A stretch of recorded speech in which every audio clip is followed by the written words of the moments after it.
नमस्ते। कैसे हैं आप सब? फिर वैसे ही जैसे दौर है दोस्तों, मैं हूँ एकता तिवारी, आपकी अपनी राधा, और पता नहीं कौन कौन से किरदार। वैसे मैंने लास्ट टाइम भी कहा था कि मुझे ऐसे हर बार आकर अपना तारुफ देने की जरूरत है नहीं, पर फिर भी जैसा दौर है, दस्तूर है, सिस्टम। तो पिछली बार की किस्से कहानी में मैंने एक जिक्र छेड़ा था गुलाब का, जो गुलाब मैंने आपके साथ शेयर किया था। आपने सुना, आपने अपनी राय भी वहां रखी, कुछ पंक्तियां भी वहां रखी, उसके लिए तहे दिल से शुक्रिया, थैंक यू सो मच। और जैसे कि मैंने प्रॉमिस किया था कि मैं फिर एक नया जिक्र, एक नया किस्सा, एक नई कहानी, एक नई कविता लेकर आऊंगी। आज की कविता जो है, उसका टाइटल है इंसानों का बाजार।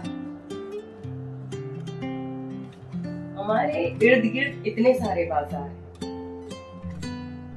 पर इंसानों का बाजार ऐसे कहीं मॉल में लगता नहीं है, ऐसे किसी लोकल मार्केट में भी लगता नहीं है।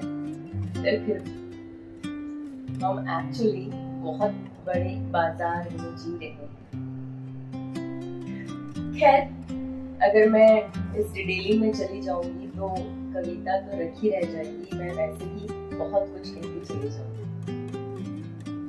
बेहतर है मैं इस इंसानों का बाजार कविता को आपके साथ शेयर करूं, और इसके बाद हम जब कभी लाइव सेशन में आएंगे तो इसके बारे में बात करेंगे। फिर मैं शायद दूर तक चली जाऊं तो मुझे फर्क नहीं पड़ता। शुरू करती हूँ। इंसानों का बाजार। तुम खरीदार हो और ये इंसानी बाजार। तुम खरीदार हो और ये इंसानी बाजार।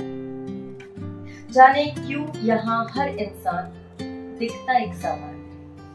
जाने क्यों यहाँ हर एक इंसान दिखता एक सामान है। होते सबके हैं नरम गरम ये एहसास है।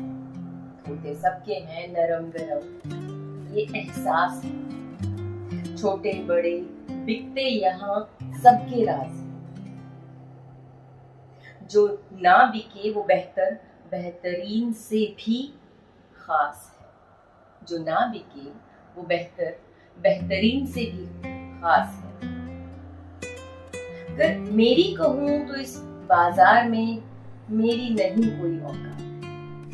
अगर मेरी कहूं तो इस बाजार में मेरी नहीं कोई औकात है। क्योंकि मेरे राज और एहसास, क्योंकि मेरे राज और एहसास दोनों बड़े खास हैं।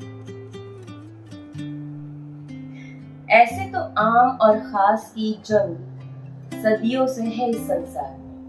ऐसे तो आम और खास की जंग सदियों से है इस संसार में। पर खासियत खुद की तूने आम तब कर दी जब बिकने खड़ा हो गया तू इस नंगे बाजार में।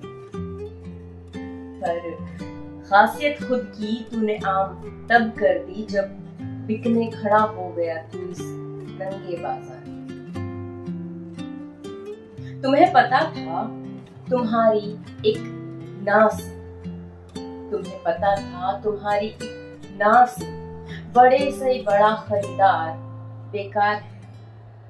तुम्हें पता था तुम्हारी एक नास से बड़े से बड़ा खरीदार बेकार है। पर जाने तुम्हारी कौन सी लालसा या मजबूरी थी। पर जाने तुम्हारी कौन सी लालसा या मजबूरी थी। हर बार हाँ हाँ हाँ कहकर, हर बार हाँ हाँ हाँ कहकर बेजार बार बार किया खुद को भरे बाजार। तुम खरीदार हो और ये इंसानी बाजार। तुम खरीदार हो और ये इंसानी बाजार। जाने क्यों यहाँ हर इंसान दिखता एक सामान। यहाँ हर इंसान का एक सामान। बताइए, इतने सारे लोकल मार्केट, इतने सारे मॉल, सब कुछ होने के बावजूद भी हमें इंसान एक सामान के रूप में नजर आने लगा है। क्या ही कहा जाए। वेल, ये थी मेरी आज की कविता, किस्से कहानियों में से, जिक्र में से। ये सुनिएगा और मुझे बताइएगा आपको कैसी लगी। फिर मिलूंगी अगली बार एक नए किस्से कहानी कविता के साथ, अगले जिक्र के साथ। Thank you.